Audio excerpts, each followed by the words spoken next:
이번 차시에서는 전 시간에서 쌤이 말했던 수소와 헬륨의 질량비를 어떻게 관측했는지 그 방법에 대해 알아보겠습니다. 교과서 23쪽 같이 읽어볼게요. 오늘날 많은 사람들이 빅뱅 우주론을 지지하는 것은 빅뱅 우주론이 수소와 헬륨 등과 같은 가벼운 원자들이 만들어진 과정을 잘 설명하고 빅뱅 우주론에서 예측한 우주 전역에 존재하는 수소와 헬륨의 질량비가 우주를 구성하는 물질의 스펙트럼 분석 결과와 일치하기 때문이다. 그렇다면 스펙트럼으로 우주를 이루고 있는 원소의 종류와 양을 어떻게 알 수 있을까? 여러분, 스펙트럼이 뭐예요?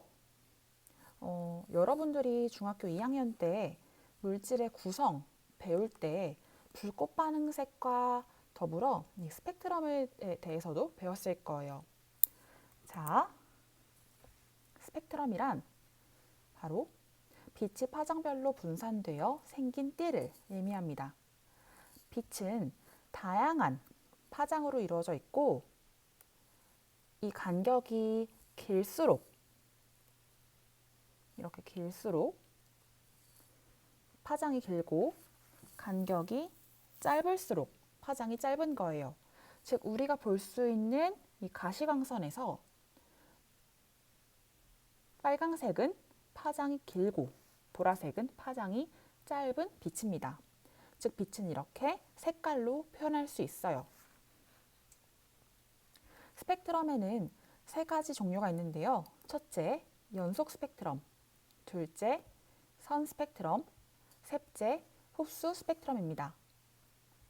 하나하나씩 한번 볼게요. 먼저 햇빛이나 전구같이 고온 그리고 고밀도의 광원에는 거의 모든 파장 영역의 빛이 섞여 있기 때문에 빛을 프리즘에 통과시키면 얘가 프리즘이죠. 그러면 파장에 따라서 연속적으로 빛이 나뉘어지는데 이것을 바로 연속 스펙트럼이라고 합니다. 두 번째로 가열된 고온의 기체 구름이 내는 빛을 프리즘에 통과시키면 검은색 바탕에 이렇게 밝은색 선이 나타나게 되는데 이러한 것을 바로 선 스펙트럼이라고 해요. 자, 그런데 대체 왜 이런 스펙트럼이 나타나는 걸까요? 이렇게 선 스펙트럼을 볼 수 있는 것은 기체 구름을 이루고 있는 원소가 그 구성 성분과 온도에 따라서 특정한 파장에서 빛을 방출하기 때문이에요.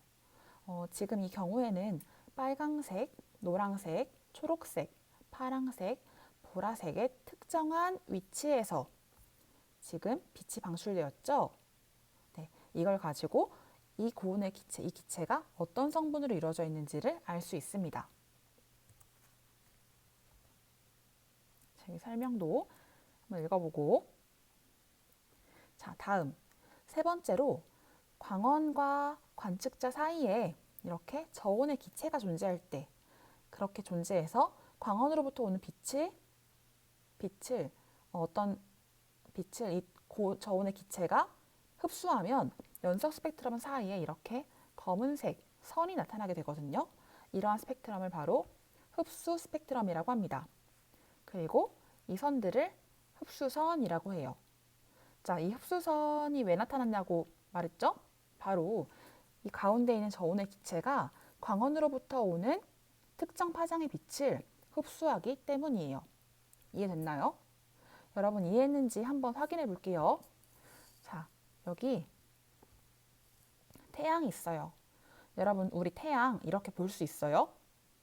태양을 보려고 하면 눈이 부셔가지고 볼 수가 없죠?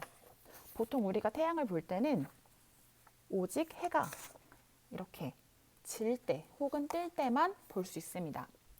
맨눈으로 중천에 떠 있는 해를 보면 눈에 큰 부담이 되고 심하면 실명을 할 수도 있으니까 절대 태양을 똑바로 쳐다보면 안 됩니다. 그런데 태양은 진짜 이렇게 생겼을까요? 어떻게 생겼을까요? 자, 이 사진은 나사에서 태양 관측 위성을 통해서 찍은 사진이에요. 진짜 어마무시하죠? 이 태양은 진짜 엄청나게 뜨겁고 또 엄청나게 밀도가 높은 광원입니다. 즉 고온, 고밀도의 광원이에요. 자, 그러면 이 태양을 관측하면 어떤 스펙트럼이 보일까요? 고온, 고밀도의 광원을 프리즘을 통과시키면 그럼 어떤 스펙트럼이 보였죠? 여러분 대답했나요? 자, 태양의 스펙트럼은 실제로 이거예요. 지금 이거는 이제 빨강색부터 보라색까지 그것을 아주 길게 쫙 세세적으로 아주 세부적으로 분석을 한 건데 이 연속 스펙트럼 안에 뭐가 있어요? 검정 색깔 선이 있죠? 즉 흡수선이 있습니다. 즉 지구에서 관측되는 태양의 스펙트럼은 흡수 스펙트럼이에요. 왜 그럴까요? 흡수 스펙트럼은 어떤 경우에 본다고 했죠? 바로 고온 고밀도의 광원과 관측자 사이에 저온의 기체가 있을 때 흡수 스펙트럼이 보인다고 했어요. 자, 태양과 우리 사이에 어떤 기체가 있길래 이런 흡수선이 나타날까요? 그렇죠. 바로 지구의 대기가 있죠. 게다가 태양의 대기까지 존재해요. 그렇기 때문에 이렇게 태양과 우리 사이에 비교적 저온의 기체가 존재하기 때문에 우리는 흡수 스펙트럼을 관찰할 수 있는 거예요. 그래서 이 흡수선을 분석을 하게 되면 지구의 대기 그리고 태양의 대기가 어떤 성분으로 되어 있는지 알 수 있습니다. 자, 그런데 여러분 있잖아요. 태양이 달에 의해서 완전히 가려질 때가 있죠. 그게 뭐죠? 바로 개기일식이죠. 자, 이때는 어떤 스펙트럼이 보일까요? 이때는 태양, 즉 광원, 고온 고밀도의 광원은 보이지 않고 태양의 대기인 코로나만 관측이 됩니다.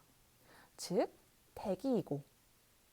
대기이므로 기체이고 태양의 대기인 코로나는 굉장히 고온입니다. 그렇다면 어떤 스펙트럼이 보이죠?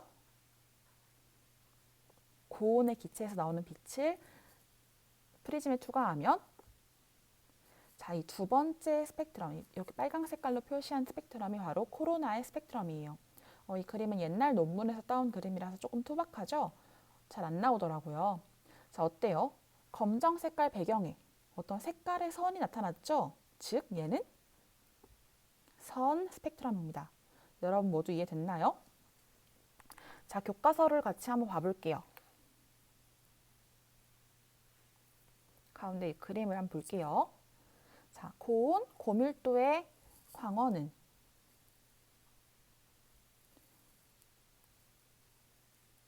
연속 스펙트럼이 그리고 고온의 기체에서는 뭐 아까 조금 전에 봤듯이 태양의 대기, 코로나 이럴 때서는 선 스펙트럼이 그리고 광원과 관측자 사이에 저온의 기체가 존재할 때는 바로 흡수 스펙트럼이 나타납니다. 자, 교과서 계속 읽어볼게요. 빛의 스펙트럼을 분석하면 우주를 이루고 있는 원소의 종류와 양을 알 수 있다. 과학자들은 우주를 구성하는 물질로부터 오는 빛의 스펙트럼 분석하여 우주에 존재하는 수소와 헬륨의 질량비가 약 3대 1임을 확인하였다. 이를 통해 헬륨 원자핵이 만들어지는 과정을 확인할 수 있었고 이는 빅뱅 우주론의 중요한 증거가 되었다라고 했어요. 즉 이렇게 바로 전 시간에 배운 우주 배경 복사와 더불어 스펙트럼을 통해 관측한 우주의 수소 헬륨 질량비가 3대 1임을 통해서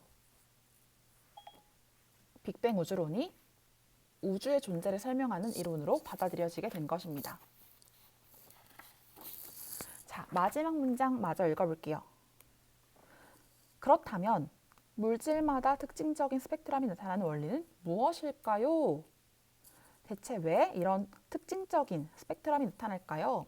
다음 장 넘겨볼게요. 자, 이번엔 여러분들이 한번 읽어볼까요? 시작!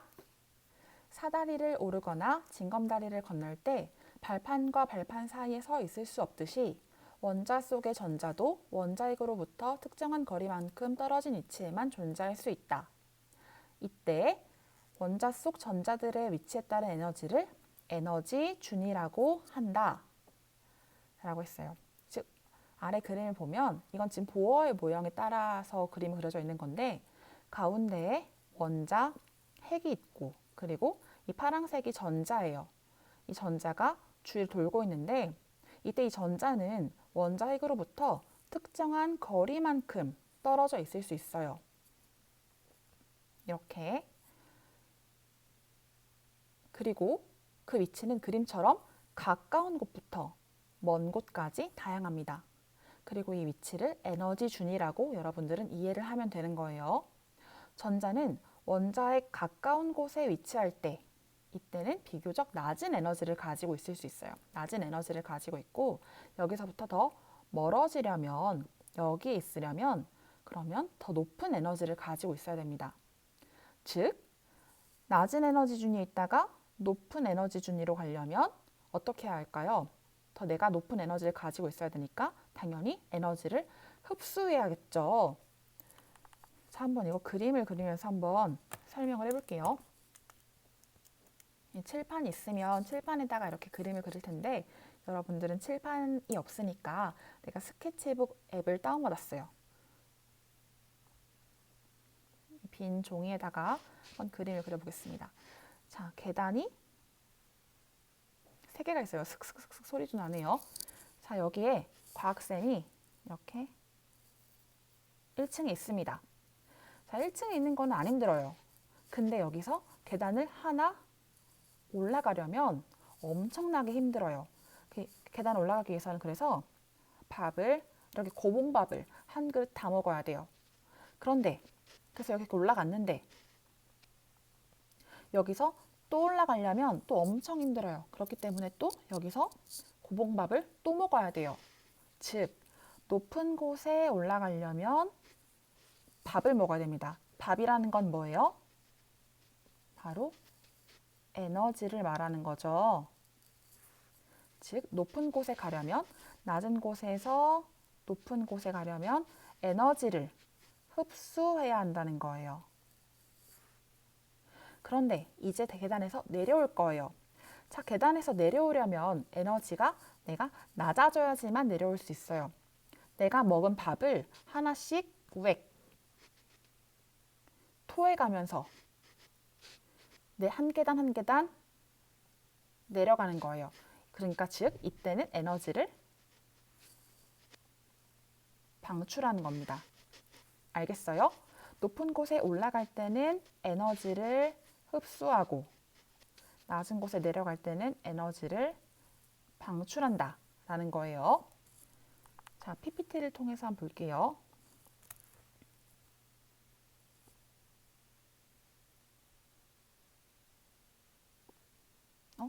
아이고. 이거 아까 한 거고.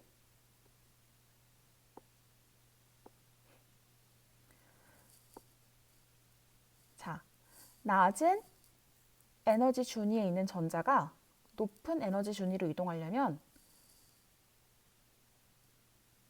그 차이만큼, 요만큼, 이 차이만큼 에너지를 흡수해야 되고 그 에너지에 해당되는 색의 빛이 흡수되어 이렇게 연속 스펙트럼에서 흡수선이 나타나게 되는 겁니다. 요만큼의 에너지가 이만큼의 에너지가 바로 여기 딱 요 위치에 비친 거예요. 이만큼 여기서 그래서 에너지를 흡수하기 때문에 여기가 이 빛이 딱 사라진 거예요. 그래서 이렇게 흡수선으로 나타납니다. 반면에 높은 에너지 준위에 있는 전자가 이번엔 낮은 에너지 준위로 이동하려면 내가 가지고 있는 에너지를 여기만큼 있는 에너지를 여기 있는 에너지만큼 이 차이만큼 내놓아야 되는 거예요. 에너지를 방출하는 거예요.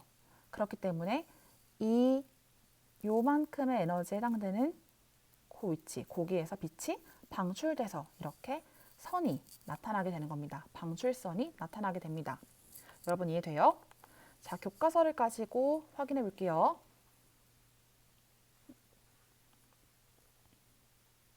헐.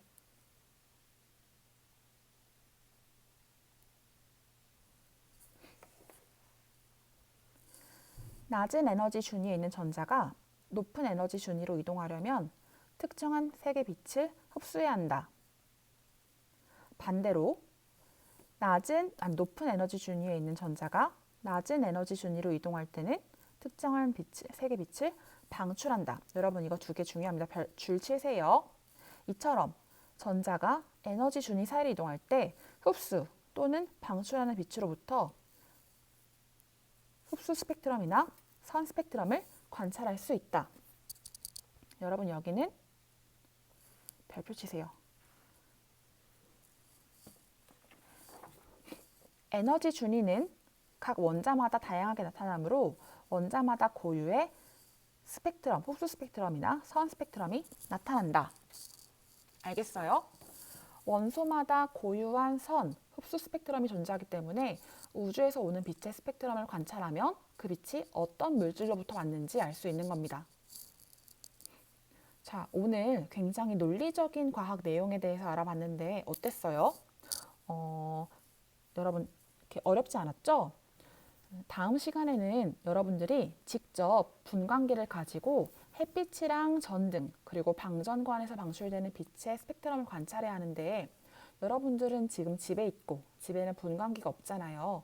그래서 일단 쌤이 하는 걸 여러분들이 보고 그 다음에 여러분들이 직접 분광기를 만들어 볼 거예요. 그거 가지고 여러분들도 관찰을 해볼 거예요. 근데 분광기를 만들려면 준비물이 좀 있어야 돼요. 모식도를 인쇄를 해야 되고 또 뭐 고무줄, 스카치 테이프, 뭐 공 CD 혹은 안 쓰는 CD가 있어야 되는데 여러분 집에 CD 있나요? 만약에 없으면 그러면 뭐 어쩔 수 없죠. 다음 시간에 여기 할 거예요. 자, 그러면 지금 배운 내용 중에 질문할 거 있으면 아래 질의 응답에 댓글로 남겨주세요.